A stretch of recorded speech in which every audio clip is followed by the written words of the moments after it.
المخرجه هي معانا اللي بتتحكم فينا، احنا ما بنعملناش دعوه، احنا بنقرر. لو شرفتينا يا دينا هانم. الله يخليك. والله بصي اول الله حلو كده، الصوره جميله، الصوره جميله. انا مش بقرا الكومنتات قوي بس هم هيقروا لي مرتب عشان بعيده قوي. احلى لايف بقول لك صباح الخير على الناس. فاطمه تقول لي انا متوقعه انها دينا والله. انا اكتر واحده بعمل دعايه للنظام، بس طبعا ما بجيبش اسم الدكتور لاني مش واخده اذن منه. واول ما خدت اذن منه اتكلمت على طول. هو الحقيقه ان انا من سنه كنت بعاني من كذا حاجه، منها القولون، منها ان انا كان عندي روزيشيا في وشي، كان بيطلع لي حبوب في الخدود كده، في الخدود واحمرار يعني تبقى محمره وما اقدرش اقعد في الشمس وحاجات كده يعني.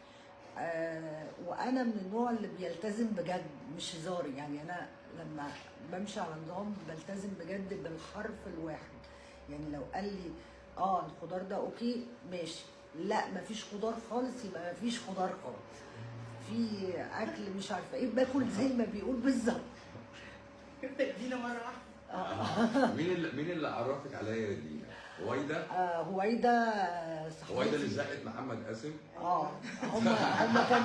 هم بروديوسر كانوا بيشتغلوا في القاهره والناس، وانا طبعا على علاقه كويسه جدا بيهم، بس هي هويدا صاحبتي من ايام الجامعه.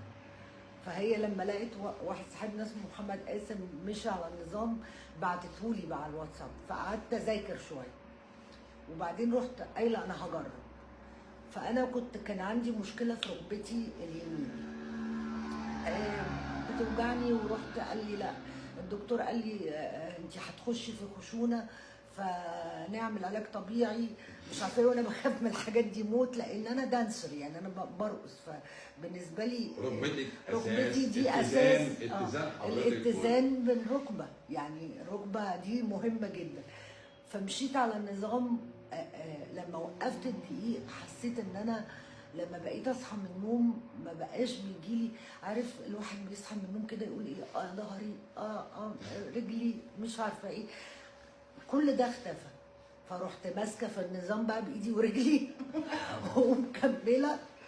ولما جالي شويه تعب بسبب اكل بويزنت يعني اكل بايظ، جيت جري للدكتور. سمك. فجيت جري للدكتور قال لي لا مفيش حاجه خالص، هو الاكل السمك في الوقت ده ما بيتاكلش، وقت التزاوج يعني ما بيتاكلش. كلي لحمه بتاعه وبعدين ارجعي تاني كلي سمك لما يبقى الوقت بتاعه مظبوط. الناس كلها يا دينا بيقولوا طبعا هو مش يعني بيقولوا احنا من زمان شفناها بتتكلم على النظام. اول ما شفناها عرفنا ان هي بتتكلم عن النظام ده بترسيم مظبوط. انت لما جيتي تتبني الفكره وبعد كده شفت النتيجه، ايه اكتر حاجه حسيتيها وقتها بقى ان انت شفت نتيجه قدامك بامتناعك عن بعض المأكولات؟ يعني احنا ما ضفناش حاجه، اعتقد اللي وصل لك النظام من الاول قال لك ان هي كذا وكذا بس، صح؟ بالظبط. فقلت همشي عليه بحذافيره. حلو. يعني مش طب والنتيجه ظهرت في خلال قد ايه؟ يعني خلال قد ايه؟ والله 3 اسابيع. 3 اسابيع؟ 3 اسابيع ما بقتش احس بألم. الالام اللي هي الجسديه. الالام الجسديه كلها ابتدت تروح. المنتشره عامه. القولون 3 اشهر. 3 شهور. خدتي وقت كتير قوي ليه؟ خدت وقت كتير. لان انا لان انا كنت بحب مثلا باكل حاجات يمكن تكون كانت بسبب الم القولون. تتفكرت شويه؟ كانت على طول. بتحب الذره يا قلبي؟ بعشق الذره. بتحب الذره صح؟ بحب الذره بس على فكره انت قلت لي انت ما اكلتيش خضار الفتره اللي فاتت دي خالص، صح؟ خالص. حصل. من ساعه ما جيت لحضرتك قلت لي خلاص احنا وقفنا كل انواع الخضار، خلاص بقى وقفتي. وقفت. طب الناس اللي بعد كنت قايل لي القلقاس بس كنت هاكله. خلي بالكم يا جماعه القلقاس دينا كانت طالعه في لايف من مطبخ حد من صحباتك. ناس اصحابي وقلت لهم القلقاس اوكي. كان لان كان العيد بتاعهم كان بتاع القلقاس 14 يناير فكانوا عازميني فقلت لهم القلقاس اوكي مسموح. بس ما رحتيش؟ ما رحتش لا. وما اكلتش قلقاس. طب في العالمين الناس اصحابنا والناس اللي بيجوا لنا قالوا احنا شفنا دينا وشفنا انها صغرت وخست ولياقتها اعلى، الكلام ده سمعتيه انت من حد قريب منك؟ ما هو انا اللذيذ في الموضوع ان انا كل ما حد يشوفني يقول لي انت بتعملي فيلر فين؟ اقول له صح والله صح. عمري ما عملت فيلر. فهم يقولوا لي يعني الحقيقه ان انا بعمل بوتوكس اورتي وعمري ما عملت فيلر. خالص. فهم يقولوا لي ايه انت عامله فيلر فين؟ يعني اليومين دول حسوا تغيير. طبعا لان هو الوش بيتنحت. ايوه. لما بتوقف الجو لاين. الالياف ايوه. الجو لاين بتتنحت، بترسم صح. بتترسم. صح. انت ما بتاكلش ولا بيتزا ولا عجين ولا مكرونه ولا خضار بيعمل فايبر ولا، فبينحت بقى.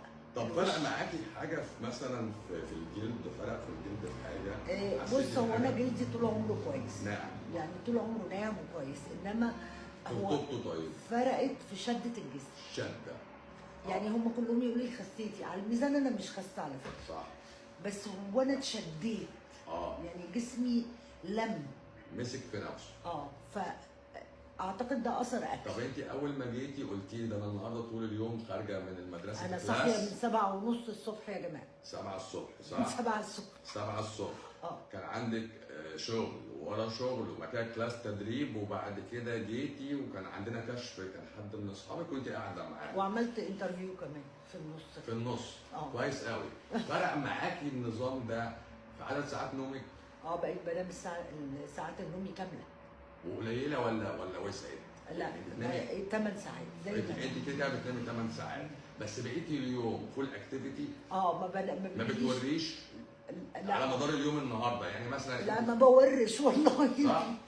الفيزيكال الفتنس اقوى اعلى. يعني لو انا كان عندي تدريب مثلا 5 ساعات ورا بعض ما بتعبش يعني. بتاكلي كم مره في اليوم يا حبيبتي؟ مره واحده. مره واحده؟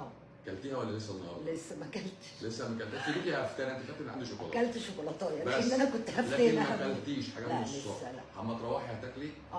بس النهارده هاكل توست وجبنه لان انا مش عايزه نفس. ماليش نفس الحاجه.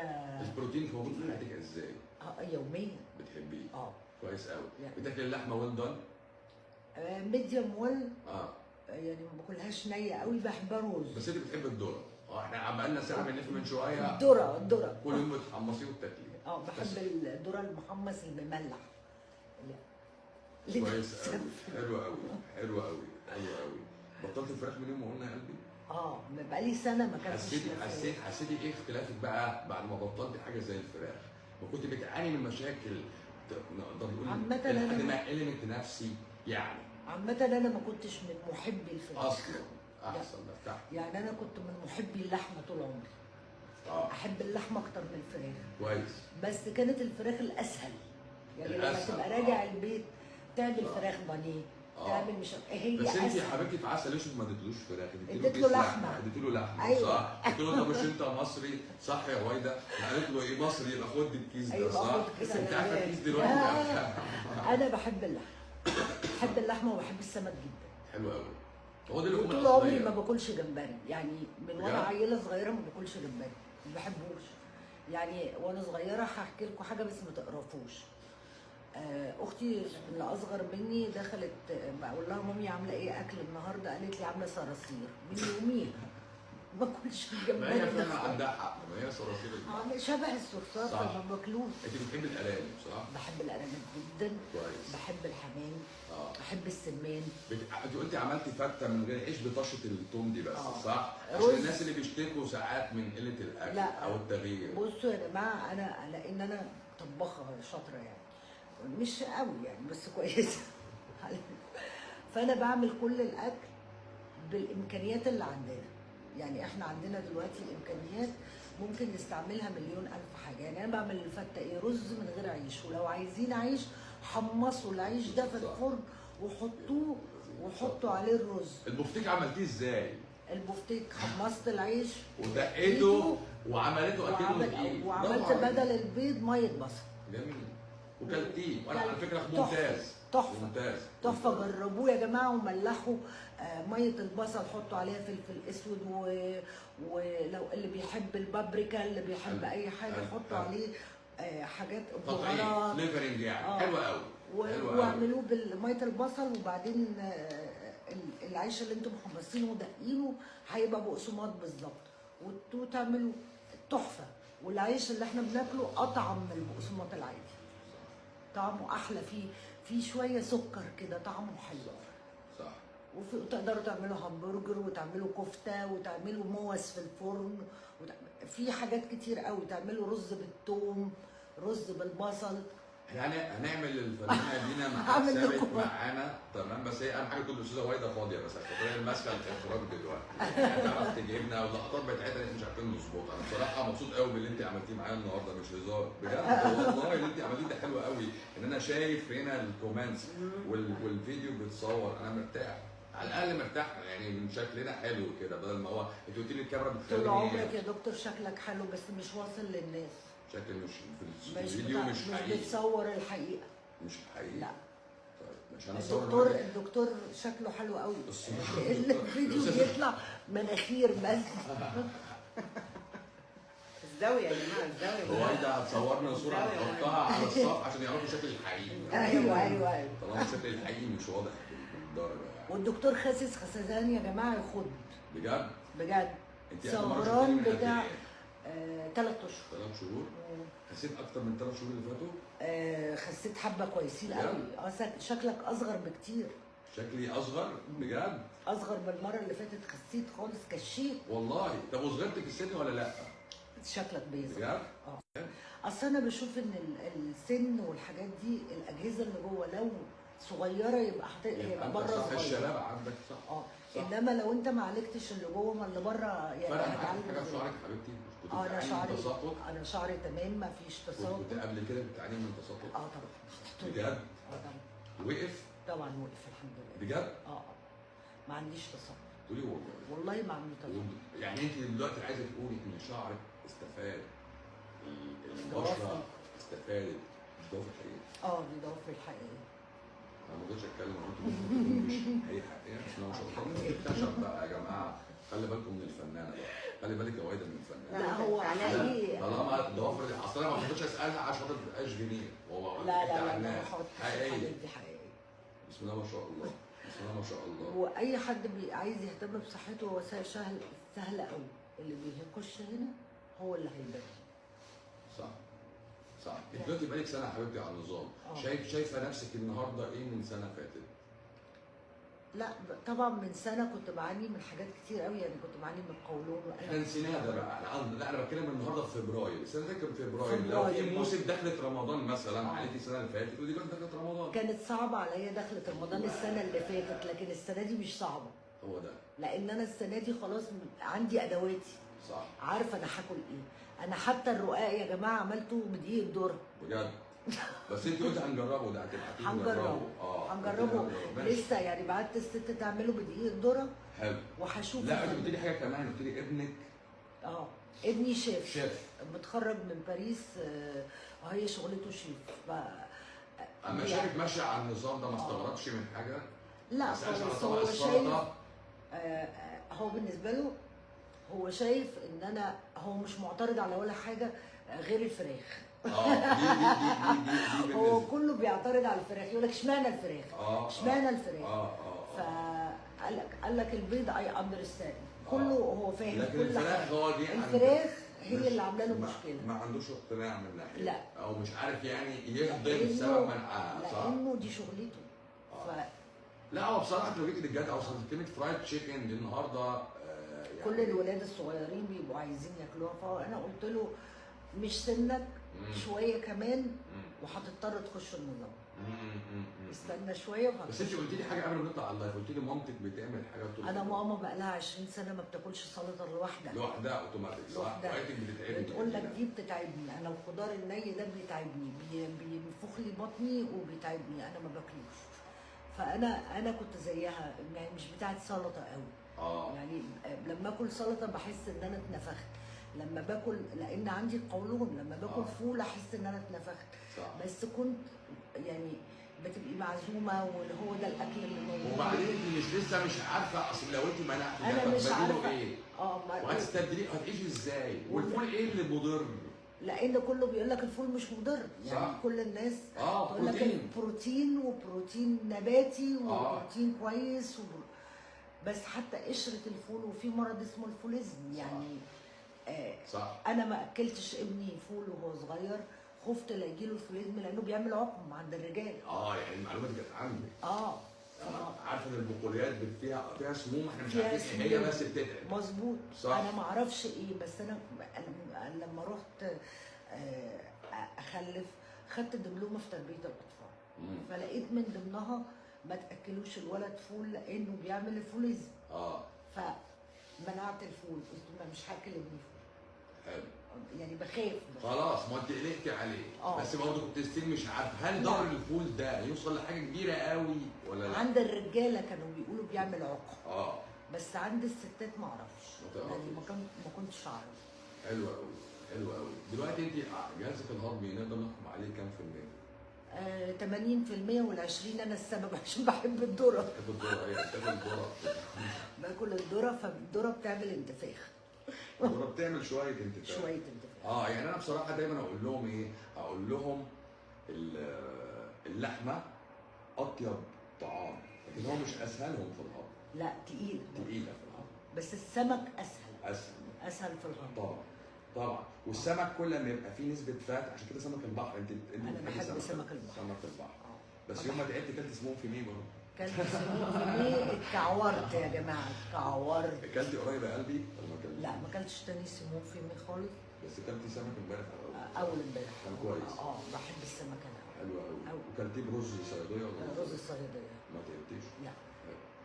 انت اللي معاهم هم جايين واحده صاحبه دينا قاعده تديها المحاضره. يعني انا اعتقد ان انا ما اتكلمتش مع السته اصلا، انا كنت بتكلم مع جوزها، وبعد كده افتكرت ان الست قاعده لقيت دينا شغاله. يعني انا كانت العيانه قاعده معايا هنا ودينا قاعده هنا، جوزها قاعد يتكلم معايا تقريبا ساعه ونسيت ان العيانه موجوده. بلف في راسي لقيت دينا بتقول لها هتاكلي كذا وكذا وهتعملي كذا. قلت لها انت جايباها ليه؟ وكل ما اقول لها بلاش بسبوسه دلوقتي تقول لي انت مش قايل البسبوسه مسموحه يا ست استني شويه. طيب انت بقالك سنه يا هانم، سنه. دينا بقالها سنه، ودي من الارقام القليله. يعني هتلاقي عندنا مثلا في الناس اللي بيتابعونا رشا علي واحده، مش عارف مين كمان. اكيد رشا حلوه. ايه حلوه؟ ده بقت قمر دلوقتي. ما شاء الله. رشا بقت حدوته. اصل خلي بالك 12 شهر على نظام انت بتجيبي البيك. والله الدوره الدمويه كلها بتتغير. مش كده؟ كلها بتتغير. مقاسات جسمك اختلفت. طبعا وفي اماكن العضل بان فيها.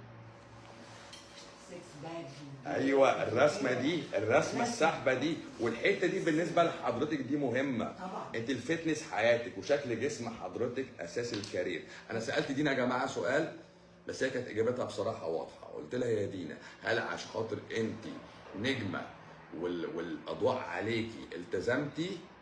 قالت لي بصراحه اللي ردت هوايه، قالت لي لا دينا طول عمرها كده، اما بتلاقي مصلحتها في حاجه معينه هتلتزم بيها، وده اللي انا مبسوط منه. مين رد؟ فاطمه بتقول لك انا بقالي سنه وشهرين.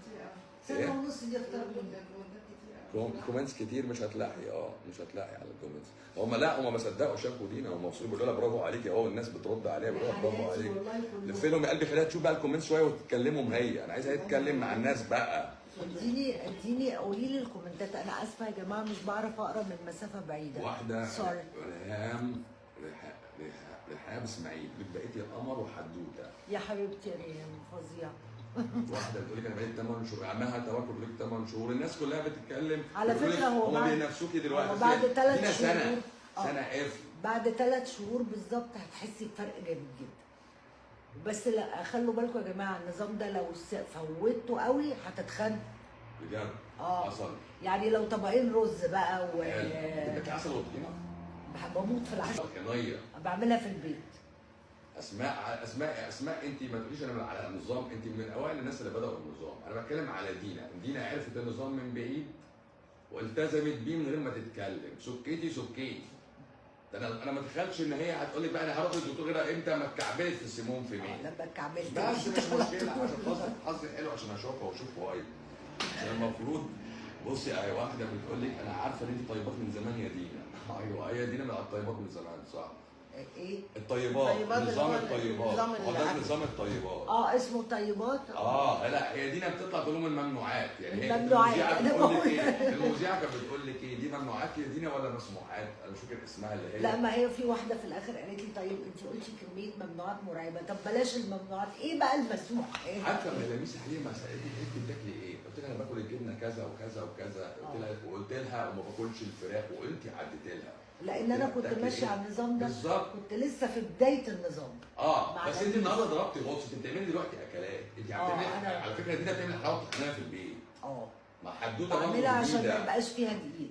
بتعمليها ازاي دي؟ زيت السمسم وعلى ايه؟ بعصره واطلع، وبعدين بجيب عسل اسود وسكر غامق، شغلانه كده. طريقة بس الحلاوة العسل. الطحينية فنانة من فضلك. هبعت لكم هبعت لكم الطريقه. طب خلاص، وهيسالوها على ماسك الخميره اللي قالت عليه. ده ماسك الخميرة ده. ده سري؟ لا، ده سري؟ هبعت لكم مع الدكتور مكتوب وصفه العمايل الحلاوه الطحينيه بالظبط، واديها له وهو يبلغكم بيها. ماشي. عشان لا، أنا اصل اسمها عندي في انت الكشكول. انت عملتي الحلاوه وعملتي وبعمل زيت السمسم على فكره في البيت، لانه اصح من انكم تشتروه من بره وارخص. ما شاء الله، بسم الله. وارخص كتير. بسم الله ما شاء الله. بسم الله ما شاء الله. قولي لهم على ماسك الخميرة. ماسك الخميره. بصي عشان خاطر احنا ماسك الخميره اللي فتح الكلام ايه يا مويله؟ مش انت قلت لي في واحده سألت دينا. اصرت على ان دي واحده عامله بتصر فيلر؟ ان انا عامله فيلر. فيلر ومش راضيه تصدق. يعني صاحبتي بتقول لها وايده، بتقول لها والله دينا ما عامله فيلر. قالت لها لا، ازاي دينا عامله فيلر؟ بص انا بعمل حاجه بثلاثه ساعات، معلقتين خميره، احط الخميره الفوريه وشويه ميه ورد، ولو عايزه تطري شويه معلقه زبادي او نص معلقه زبادي، حلو. وتعمليهم على بعض. هتدهني وشك كله بيه وتستني نص ساعه، وخشي اغسليه وقولي دينا بقى يعني واشكريني. دينا بتقول بيعمل نضاره ولا الكلام ده موافق نضارة عليه، بس وبيشد هي الوش. بس هي مش عامله في وشها شغل، ده اللي احنا عايزين نقوله. لا. وشها اتنحت رباني، وهي بتكمل الشغل اللي من بره بقى، يعني لا كمل فيك ولا حاجه. الجلده عشان الجلده تبقى فريش. وبعدين واجب على كل ست انها تعمل ماسك على الاقل في الاسبوع واحد في طب ممكن اسال سؤال بس؟ هو في فاونديشن دلوقتي في وشك؟ يعني مش فونديشن مش قوي قوي. طب يعني. يعني تحت عينيكي مفيش صح؟ لا. مفيش صح؟ يعني مش حاجه قويه. بس خلاص اللي هو باين اصلا، هو باين يعني باين، مش حاجة محتاج. قوية. مش واحنا محتاج. شغالين من غير فلتر. ايه؟ واحنا من غير فلتر. واحنا من غير فلتر. انا عارف ان احنا من غير فلتر، انا بسالها عشان خاطر نكمل السؤال بتاع صاحبتها اللي هي بتدور على الفيلر. ما خلاص احنا جاوبنا ان هي أقول مش لكم على عامله حاجة فيلر، كمان. هي قالت بوتوكس فور هيد بس هي. الفيلر من اوحش الحاجات اللي ممكن تستعملوها للوش. احمرار الوجه انتهى بعد قد ايه؟ بعد فتره طويله 8 اشهر تقريبا. يا ده لان هو مرض ما كانت معدتها بيتعالجش. خلصانه. ده مرض ما بيتعالجش الروزيشيا اساسا. وحشة قوي. الروزيشيا دي بتعيش معاكي العمر كله، صح عندك حق. ولا ليزر بيضيعها. وكنت عايشه مثلا بقالي 3 سنين باخد انتبيوتيك يوميا. بجد؟ يوميا. ماسك الخميرة ايه انت قشطة يا قلبي؟ بجد؟ النبي انت اللي قشطه. والله الروزيشيا مرض يعني يمكن لو حد من اللي موجودين عارفين مش عارف الروزيشيا. هم فاهمين الروزيشيا ولا لا، بس هو هو دايما بيبقى خدوده. المنطقة دي- ايوه تعب المعده الروزيشي. يعني كانوا زمان يقولوا لنا ايه، يعني زمان انا فاكر كويس قوي احنا صغيرين لما يجي واحد يقول له خدوده فيها حبوب وبتاع، يقولوا ايه اشرب شيح بلدي او اشرب او كل اللي هي اللي احنا بنحطها في الشاي. الخمير. خميره. صح. كل خميره علشان وشك عشان ينضف. معدتك عشان فيها معدتك تنضف. صح، برافو عليكي. احنا اللي عملناه ايه بقى بالنظام؟ احنا نضفنا المعده وبس. بس انت عارف انا بابا يعني الله يرحمه كان على طول بيشربنا شيخ بابونك مره في شفتي؟ الاسبوع. ما انا بقول لك هو ده الفكر القديم، نضفه من البكتيريا عشان تنظف المعده أيوة. والمصاريف يا دكتور كده. بيقولوا بلاش الزبادي يا دينا اصل الدكتور يزعل مني. يا ما بتحطه لا على ده وشها. بحطه على وشي مش باكله. ما باكلوش. ايه الاخبار في رمضان؟ هتعمل لنا حاجه ولا لا؟ لا السنه دي انا مش معاكم في رمضان. لا انت معاهم عندك بقى على السوشيال ميديا. على السوشيال ميديا بتاعتي عامله لكم برنامج لذيذ قوي. بجد؟ 30 يوم. بجد؟ يعني ده هتعملي ايه لايف زي كده ولا هتبقى حلقات؟ لا حلقات مسجله؟ حلقات مسجله. برنامج هيبقى لطيف جدا وفي معلومات كتير. على صفحتك انت؟ هتذاع على صفحتك هيتذاع على حلوه قوي حلوه قوي. قولي لهم الخميره فوريه مش الخميره الخميره الفوريه للوش، الخميره الفوريه مش الخميره بيره. الخميره بيره بتعمل حبوب. ماشي. بتعمل فساتيس. طب احنا عايزين نسال الناس سؤال يا جماعه، انتوا النهارده شايفين التصوير النهارده احسن ولا العادي بتاعنا احسن؟ الاضاءه النهارده احلى؟ عايز تظبيط برضه. الاضاءه احلى؟ لا عشان احنا معانا المخرجه عشان يعني ناخد منها النهارده اخر كلام. خلاص واحد بيقول لي كلت بيض بالبسطرمه ورجعت بعد. ده عمال يكتب كل شويه يا دكتور انا كلت بيض بالبسطرمه يا دكتور انا كلت بيض الدكتور كل بيض بالبسطرمه؟ لا هو كل بيض بالبسطرمه وبعد كده رحت كشفت طلع عنده مرض ايه؟ تلاقي الحاله دلوقتي الحاله تسكت بقى. ذنب نفسك على الحيطه 3 ساعات. انت الفتره اللي فاتت دي غلطتي غلط مقصود؟ انا اعتقد انت ما غلطتش ولا حاجه، ما دخلش معدتي اي حاجه، لان انا حتى في العزايم بخش اكل الحاجه اللي انا عارفه هي ايه. حذره. انما يعني كل مره لازم يبقى في ورق عنب، يعني كل عزومه لازم يبقى في ورق عنب، كل خروجه لازم يبقى في ورق عنب. مكرونه مفيش مكرونه بالبشاميل؟ ابني لسه كان طالع بصينيه النهارده قد كده. طيب شفتي؟ بس انت ما بتقربيش من الحاجات دي. جماعه على فكره برضو دينا قالت كلمه من شويه، دي بحب نفسي. ايوه قالت انا بحب نفسي، وقالت ابقى موجوده في وسط الاكلات اللي كانت قبل كده بتحبها، يعني بتشوف العيش والبيتزا قدامها والحاجات دي، بس مفيش اي انترست ناحيتها. كل ما اعدي واقول قدام ابني يا ما اكلتي، يقول لي عمرك ما اكلتي اساسا، هو انت كلتي؟ لان انا باكل وجبه واحده في اليوم طول عمري. كويس. فبيقول لي هو انت كلتي يا مامي؟ صح. ايه؟ عصير قصب ده مهم جدا. بجد؟ وعصير اناناس وعصير تفاح، بس ده معلب. انا دول ال3 عصاير اللي بشربهم. لا انا مبسوط بيكي قوي النهارده بجد والله. انا بقول لك التصوير كده تحفه بجد صح؟ احنا بنشكر وايده حبيبتنا بنشكرها، والنبي يا جماعه قولوا له وايده بقى تلتزم بالنظام عشان وايده مش بترضى والنبي يا تلتزم دينا بالنظام. قولي لهم اصل وايده يعني ايوه وايده وايده ايه يا جماعه؟ بصوا دي حبيبتنا خلاص، ومن الناس اللي بتحبني قوي ومتبنيه الفكره وعندي بليف قوي جدا في السيستم حقيقي. بس الهاني برضه بتقول لك ايه، انا ماشيه مع دكتور بتاع تخسيس، لا انا محتاجه شويه اراده وكله هيبقى تمام ان شاء الله. يا جماعه والنبي تقول لي وايده والنبي عشان خاطرنا يعني، عشان انا بحبها قطاع الشخصي والله. فضايح معلش انت المصوره. همشي على السيستم. انت المصوره. همشي على السيستم. عايزه اقول لكم ان مستحيل ايه هتمشي على لا السيستم؟ تمشي على اي سيستم في الدنيا. صح وايده تمشي على السيستم 7 ايام وبعدين تخش في سيستم تاني. وبعدين تحب بقى تلف دكاتره يعني. الغريبه بس يا دينا، لا هي الغريبه بس دكاتره الدايت انها مش ساكته، يعني هي مثلا مش خدت الكلام وسكت، لا هي راحت لدينا قالت لها خدي دينا طبقي. لا ده انا وزعت على دينا بس. يا خرابي دينا بس، ده نص اصحاب. انا قصدي دي اعملي ده ولفتي على نص اصحابك، وانت بقى بالنسبه لك الورقه دي حطها في جيبك. وبعدين لا والله حرام، مشيت عليه شويه وبعدين قالت لي ايه دينا انا بصحى من النوم لا بقول اي ولا حاجه، ده انا بتنفض من على السرير وانزل. قلت لها بتتكلمي بجد؟ قالت لي لا ظهري بيوجعني ولا رجلي بتوجعني ولا اي حاجه بتوجعني. قلت لها برافو. يعني اقول لك ايه اللي بوظ الدنيا في النظام؟ انا اقول الحق. البيض لا الفراخ. لما كنت ماشيه على النظام كنت باكل كتير. في الاول صح، هيبقى نفسك مفتوحه رز وبطاطس رز وبطاطس رز وبطاطس، فاتلفعت تتخني. انا مش عارفه اقلل الكميه. لا يا قلبي كده هو ده اللي اوتوماتيك والله العظيم هي بتقل لوحدها. بتقل لوحدها والله. يعني انت بتاكلي كتير وبعدين يعني انا مثلا اول مره كلت 8 توستات. حصل فعلا صح؟ طبعا بدات بكميات كبيره. دلوقتي لو كملت 3 يبقى انا جعانه جوع فظيع. يا جماعه دينا اول ما جت قالت لي ميته من هو اكلت ايه؟ بار شوكولاته قد كده. بس وقاعده بقى لها 2.5 ساعة من ساعتها ما اتكلمتش ولسه بتقول لك حرام اكل توست وجبنه. طيب يعني انا لو رحت البيت يمكن اكل لي توستايتين بجبنه وخلاص. بتاكلي تمر يا قلبي صح؟ باكل تمر. بتاكلي فواكه مجففه؟ باكل فواكه مجففه بس يعني قراصيه اكتر حاجه قراصيه، وهي احلى حاجه القراصيه انعم حاجه القراصيه. قراصيه حلوه وباكل 2 قبل ما انام. بس انت بتحبي زيت الزيتون والزعتر؟ بموت فيه، وزيت الزيتون بالخل برضه بحبه. جميل. على فكره يا جماعه دينا بتاكل زيت الزيتون والخل بتغمسهم بالتوست، يعني هي برضه بصراحه هي مش سايبه يعني كل حاجه انا بعملها. فورم غير هي سرداب بصراحه. وبعدين احيانا بحط زيت الزيتون جوه سرتي. زيت الزيتون لما بيتحط في السره اكتر حته بتمص للجسم. فانا بشوف ان يعني قريت بتحطيها على سبيل ان الزيت نفسه يمتص جوه الجسم.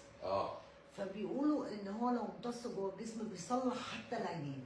لا هو زيت الزيتون على فكره فايده لصبغه الجلد، لون الجلد نفسه. خلاص، صبغه الشعر، للمود. في كميه تريبتوفان امينو اسيد غير عاديه، يعني انا طبعا انا ماليش في الحاجات دي، انا بس اخبار النفسيه ايه؟ طب بلاش مالكيش في الحاجات. لا ده النفسيه ايه؟ ده انا بعمل حاجات ده انا في حياتي حاجات تكسر النفسيه، انا ما عنديش. لا فيش.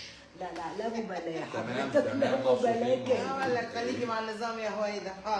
خلاص هم شافوا هويدا عشان خاطر ما يتخيلوا. ايوه والله عايزه اقول لك ان النظام ده بيشيل اكتئاب بجد يعني. بتجي لك البلوه كبيره كده وانت قاعد بتعمل ايه؟ صح. حصل والله جات لي حاجه قد كده اهو، بس يعني قريب؟ لسه من يومين. والتأثير؟ تأثيرها ربنا هيفرجها ان شاء الله. لكن مفيش قفلنا وحزن لا ولا عايشه حياتي عادي خالص. تستقبلي عادي. لا حلو، وده اللي احنا عايزينه. الظاهر بؤرة المزاج بقت بتشتغل براحتها. صح. يعني لانك انت موقف كمان شاي وكوكاكولا. بس انت طول عمرك انا ما بشربش كوكاكولا طول عمري. صح. بس الكوكاكولا والحاجات دي لا بطلتها بقالي سنين خالص. والصودا والحاجات دي كلها اعتقد بتلعب في المزاج شويه. صح بتلعب في حموضه الدم وتأثر على مزاجك طبعا. تخلي الواحد مش لا دايما قاعد شايل هم، بس هو مش عارف شايل هم بس ايه. بس الشوكليت عكس كده. الشوكليت بتعمل افاري جدود. السكر كله عشان دايما كده اقول لهم ايه، صوم وافطر على سكر وبكميات. طب انا قبل ما اعرف دكتور كنت فجأة رحت للدكتور فقال لي بطلي سكر. دي كانت أكتر فترة تخنت فيها في حياتي. الكلام ده قلت لي المرة اللي فاتت، بس أنا يعني يوميها كنا بنضحك، كانت سعيدة وهيدا وعمرو وكده أنا نضحك. دي حقيقة. قلت لي أنا قالت لي بطلت سكر تخنت. وأول ما رجعت آخد سكر بقى جسمي بيلم بسرعة. صح. وقلت أنا افتكرت عندي مشكلة في الحرق. خالص. طلع ما عنديش حاجة خالص غير إني بطلت سكر. على فكرة السكر أول ما بينزل من معدة حضرتك أول جهاز بيروح له جهاز الكبد. انت جسمك بينتعش في ساعتها، عشان كده اهم حاجه في الصيام لما تيجي تكسري على حاجه سكرها عالي قوي. بلح. شوكولاته يا بلح يا شرب عصير واشتغلي. جسمك فاق مش عايز كالوريز، انا عايز سكر يخش الكبد سكر. انت عينيك هتفتح. عشان كده 3/4 اللي بيصوموا اول حاجه بيعملوها بياخدوا معلقه عسل بس خلاص. عينيه فتحت اما تلاقي حد قدامك هفتان، يعني انت على مدار حياتك حتى لو انت حد مثلا في فرقتك او حد في التمرين بتاعك اللي معاك في الكلاس نحط له ميه بشربات بس هو ده اللي هتعمله، يفتح عينيه تفتح طبعا يفوق على طول. بس هو ده الكلام. بنعمل له كوبايه شربات جرانادين بالميه صح ونديها له بيفوق في ساعتها. انا عايز اقول لك على حاجه. انا من يناير من ساعه بابا ما مات لحد النهارده يوم، يعني انا شايف ان انا مودي اتغير فيه كتر خير. لا يا خبر ابيض بتكلم بجد والله ده احنا اللي مودنا بجد والله. انا بجد هو هيفضل في القلب على طول. لا انا قصدي اقول ان انا من يوميها لا انا نفسيتي ما اتغيرتش غير النهارده لما شفتكم النهارده، وبجد انت النهارده مختلفه عن 3 شهور فاتوا. انا مبسوط بيكي طاير بيكي. الحمد لله الحمد لله. مش هزار، مش متخيل كده. انت اول ما دخلتي قلت لك ايه؟ انت بحلوه صح؟ وقلت لك ايه؟ وسهرانه. ايوه قلت لك عامله ايه في وشك؟ ما انا برضه نفس الكلام بس بصراحه قلت لي وشك في حاجه غريبه، انت عامله حاجه. قلت لك والله ما عامله حاجه. حلو، ما انت دعايه متحركه يا قلبي مش هزار. يعني انت دينا انا بقول لك يا هويدا اهو، انا دينا بالنسبه لي هي دعايه متحركه. وحتى الناس لما قالوا لي يعني انت ماسك في دينا ليه؟ قلت لهم لان دينا بالنسبه لي حاجه لا ورول موديل. طبعا الست دي كانت ايه؟ مش عندها اكاديمي بس. مفيش حاجه اسمها سن يا جماعه، والله العظيم ما في حاجه اسمها سن. في حاجه اسمها كل ما تحبي نفسك وتمشي على نظام غذائي كويس ونظام في كل حاجه، في كريماتك، في حياتك، روتيني في وشك، في روتينك اليومي. محدش ينام بالمكياج، محدش ينام وهو مش غاسل كل حاجه، اسنانه وايديه ولمم شعره انا ومظبط عارفك عامله ايه يا قلبي صحيح. زي الفل الحمد لله. نمسك الخشب عشان خاطر بس ايه، نمسك الخشب. ايوه امسك، اعملي كده، كملي كده. نمسك الخشب. بصوا يا جماعه، انا بخاف من العين. بخاف من العين جدا جدا جدا جدا بالمناسبه يعني. بس انا شغلتي لازم انا اطلع فيها نفسي واقول للناس انا الرول موديل بتاع نظامي، انا الرول موديل بتاع شغلي. هنتعرض للعين، هنتعرض للعين. لا انا احب افرجهم كده يعني، هم الناس انا احب يشوف كده عشان هو كده. لا ما يبقاش في هنا حاجه، ما يبقاش هنا في حاجه. هو ده اللي احنا هنتكلم فيه. فاحنا بنقول رول موديل عشان كده دي لما انا مسكت فيها كرول موديل لا هي اجينست، بتتكلم اجينست السن، اجينست الوراثه، الكلام ده كله كلام صح 100%. 100% بتلعب تمارين فتنس يوميا، بتمارس رياضه بصوره مجهده. وخلي بالكم البيلي دانسنج نفسه على يعني على الستيج من اكتر الحاجات المرهقه والمستهلكه للسورس بتاعت الانرجي اصلا، وبتطلع كميه بقى بايروفيك ولاكتيك غير عاديه، لانها بتعمل يعني تمارين في وقت قصير زي تمارين الورمنج بتاعت لعيبه الكوره مثلا، فبتطلع دايما احماض بصوره قويه. لو هي الميتابوليزم عندها مش قوي لا تهنج، وهي النهارده بتكلمك عليه لا الفتنس عندها اعلى. خلاص الحمد لله. انا بشكركم والله، وبشكرك يا هويدا. انت طلعت كمان مروحه تاني على فكره يا جماعه. هويدا كل ما تيجي تنسى عندي مروحه، بس المروحه بتاعتها والله هتشوفوها بصوا جديده بس البطاريه. معلش مش هقول لكم ليه. البطاريه فين ده الشاحن بقى. لازم الشاحن. انت كمان ليها شاحن؟ طبعا. طب انت ليه سايبها لي؟ انا فاكرك سايبها لي اصلا. انا سايبها قصدا، انا نسيتها. مش انت قلتي؟ انا عشان اجي اخدها. صح مش انت قلتي كده؟ ما انا افتكرت كده. ما هو انت طب فين الشاحن؟ نسيتها، ده مسمار جحا عارفه.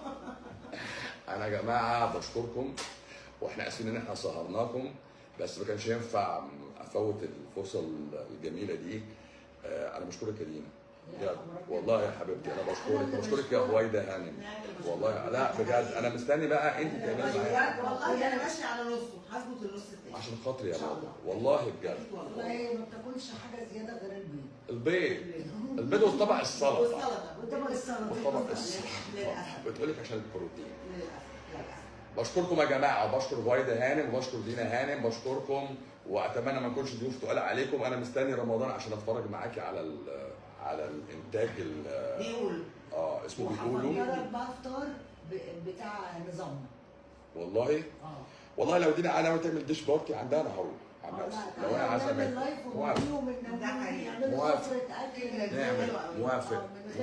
موافق في رمضان ان شاء الله. المخرجه هي اللي هتقوم بالقصه دي. هي بصراحه على فكره نظري شويه حاجات النهارده. ميرسي يا هويدا والله بجد. انا يمكن ضعيف في الحته دي. برضه عايز تظبط لسه. هي هويدا هتصطاد، هجيب لي مصورين. قالت لي خلاص انت هجيب لك مصورين وخلاص. هي المخرجه. ميرسي يا جماعه، اشكرك يا هويدا. ميرسي. بونوي بيقفل منين؟